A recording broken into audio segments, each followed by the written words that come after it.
You see, God speaks also in the last days about a church called Laodicea. We are told that this church, Laodicea, represents God's final movement on earth, and it is us. It is us.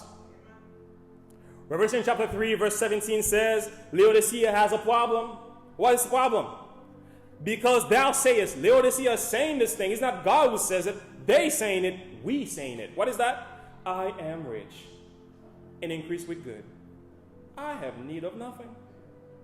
And Jesus says, and knowest not that thou art wretched, miserable, poor, blind, and naked. What a description. And he knows exactly what he's talking about. You see, friends, as a church, as a people, as a congregation, as a denomination, our only hope is to cry out to God like the publican, Lord, be merciful unto me, a sinner. To overcome our self-sufficiency, we must come to a place where we see our true condition.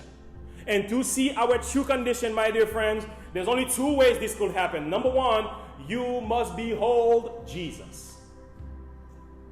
Only the righteousness of Christ, the beauty of Christ, the holiness of Christ can reveal to us our filthiness, our wretchedness, our unrighteousness, until we see Jesus in his humility, in his beauty, in his kindness, in his love, in his righteous character. It is only then can you really see yourself.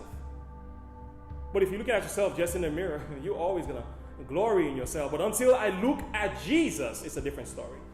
It is easy to look at others. I mean, looking at others, we can easily say, I'm better than you, holier than thou. I got him. I got him by 3, by 5.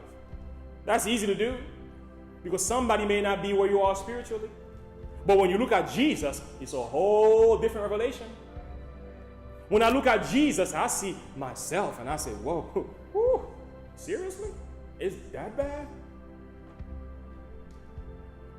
And our only hope, friends, is not only to look at Jesus, is to examine ourselves. And we need to pray this prayer. David says in Psalm 139, verse 23, as we bring this to a close, search me, O God, and know my heart. Try me and know my thoughts. Verse 24, see if there be any wicked way in me. Lead me into the way everlasting. Christ Subject Lesson, page 152, paragraph 1. It says, the sense of need, the recognition of our poverty and sin is the very first condition of acceptance with God. Blessed are the poor in spirit, for theirs is the kingdom of heaven. Faith That I Live By, page 111, paragraph 2, one of my favorite. And the question is asked, what is justification by faith? And the answer is, it is the work of God in laying the glory of men in the dust, and doing for men that which is not in his own power to do for himself. When men see their own nothingness, they are prepared to be clothed with the righteousness of Christ. And our prayer this morning should be the same as that of the attitude, Lord, show me myself as I really am. Our prayer this morning should be the same of the attitude of the publican, saying, Lord, be merciful unto me, a sinner. This is the attitude alone that's going to save anybody. If you're going to enter into the kingdom of God, it's not because of any good things of your own. It's simply because of the goodness of Jesus.